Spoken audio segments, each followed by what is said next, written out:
Yeah, I mean, I think obviously organizations are built up of different functions, different departments, and I think you've got to work collectively successfully. So, a lot of our clients talk about, when we're going to hire from anywhere or allow people to work from anywhere, how's that going to impact teams? How's it going to impact productivity, or how are time zones going to affect these things?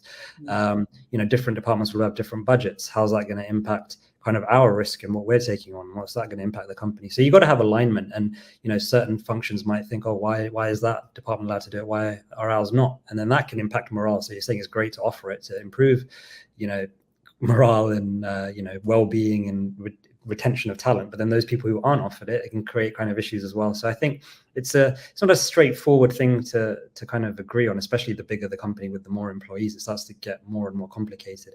But I think if you can agree goals, you get buy-in, people can understand why. That's kind of the key in kind of setting that risk appetite. What are you willing to do, and how's that going to impact each different function? Some companies, what we have seen is some companies are have heavier restrictions around certain roles. So, unfortunately, I hate to break it to anyone who's in a senior sales generating role or a senior executive, there's a fair amount of additional controls and restrictions that would need to be put in place, particularly around the risk of permanent establishment. So, for example, somebody that's in a senior executive role or sales generating role, it would be absolutely necessary to heavily modify their ability to, let's say, sign or even negotiate sales contracts, for example. So anything which gives, it's kind of common sense. Sometimes we like to make tax very complex, but it ultimately is common sense. If you've got very senior or value generating employees spending a lot of time in the country, of course, the local tax authorities, it's going to be more of a risk. Now, if somebody's only going for less than a week, nobody's really going to care too much. But if they're going for all of a sudden, more than a month, 2 months, 3 months, somebody's going down to their house in the south of France for 3 months a year, I'd start to get pretty nervous pretty quickly. The other end of the scale, you've got people in maybe junior roles, back office admin roles, for example. They would tend to be low risk. I mean, you still have to be conscious and careful of the amount of employees going to a particular country and the combined period and whatnot. But at the same time, junior employee would be a lower level of risk, particularly around permanent establishment, let's say. And so they're just some of the things you would try and build in some of the, let's say, activities on the right-hand side to be very careful managing the high risk and low risk activities. So it's not a case that people can literally work anywhere in the world. It's you put that menu together, right, based on your risk appetite. Well, yeah, exactly. I mean, you can't even work anywhere in the US. So even within the US, there's 52 states. There is over 10,000 tax jurisdictions. Some states are much riskier than others, for example. Same thing in a global context. So if you look at the world, some countries are particularly high risk. And it can be high risk because of maybe a duty of care, maybe there's a war going on, or it could be, certain countries, take, for example, France. France is pretty sharp on risks, anything around, for example, A1, Social Security, Postal Worker Directive, general tax risk, permanent establishment. The likes of India as well, for example, very high risk on permanent establishment. The likes of US, I would not want to be lying to border control in the US. Immigration risk, very, very high there, for example. So different countries, may have different risks. Likes of, for example, in China, for argument's sake, you've got some of the risks on maybe potentially on the technology piece as well. So different countries will have different levels of risk that you need to be aware of, let's say. So we did a survey, a white paper, where we interviewed over 120 employees employing 1.7 million people around the world.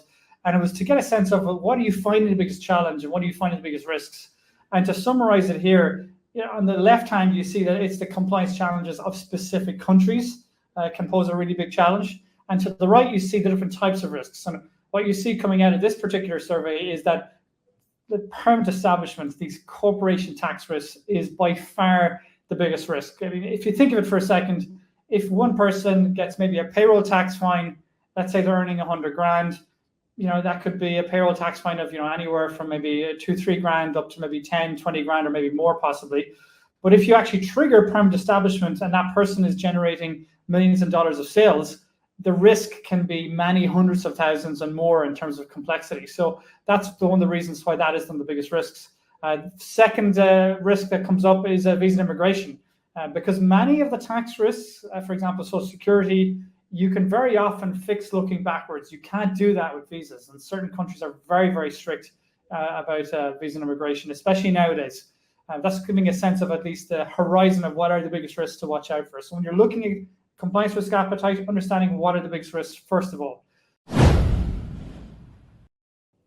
Yeah, I think it's kind of been a big PR tool recently, because I think it's such an attractive thing, at least in terms of how people see it, especially when you're talking about things on LinkedIn, for example. You've got millions of users now. People saying, oh, I get to work from anywhere. Isn't it great? Or employers don't let people work from anywhere. It's so terrible. They're not keeping up to date with the times.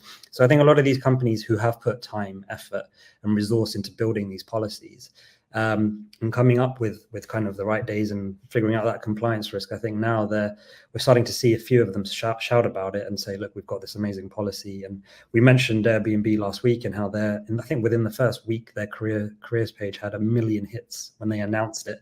So, I mean, it'd be good to kind of understand more from you in terms of just what specific companies are doing in terms of how they decided. When you're trying to benchmark, this is probably one of the places that we very often start. And if you talk about risk appetite, you know, the ones that are pushing towards the office, for example, Goldman Sachs and JP Morgan, clearly they'll have a very low risk appetite for a work from anywhere policy. You can see though, for some companies, the likes of HubSpot and Airbnb, you know, they allow up to 90 days. Now I would say, you know, to be clear in this, the language is up to 90 days. It's not that you can just request 90 days and off you go. There's a clear kind of approval mechanism, assessment mechanism in all these companies. More recent one was BCD Travel. You know, one of the biggest travel management companies in the world, allowing up to 60 days. So I think probably what happened initially was that a lot of companies just said, let's be extra conservative and put together a temporary policy at maybe 14 days. It feels safe. But you can see as you've kind of gone on, they've been able to see, well, actually, hold on a second, you can push this a bit more, up to 30 days, maybe even 60 or even up to 90. Now, I would say 90 days is probably at the more extreme end of the scale. You've seen various different companies, let's say various different companies and advisors, tax advisors and legal immigration advisors and whatnot. They'll all have different opinions on this.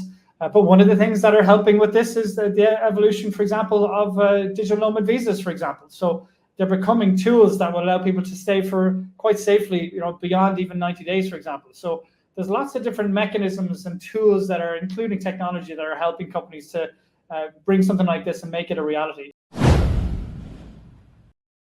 So, you know, we've got a lot of information coming out around, you know, workers of the future, the next workforce. I mean, how do you see work from anywhere kind of fitting in with talent supply chains? Well, yeah, on the one hand, you've got workation, so allowing that to be able to, you know, give people the ability to work remotely abroad temporarily. And that's maybe the temporary international remote work, I'd say, piece.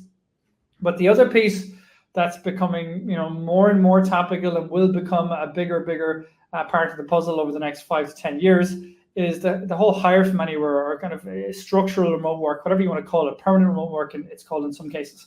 You know, that's where, for example, over the last 50 years, 100 years, companies traditionally only used a legal entity when they wanted to go into a new jurisdiction. And I'm curious about your thoughts on this as well, Zain. We're starting to see more and more companies move to a skills-based marketplace.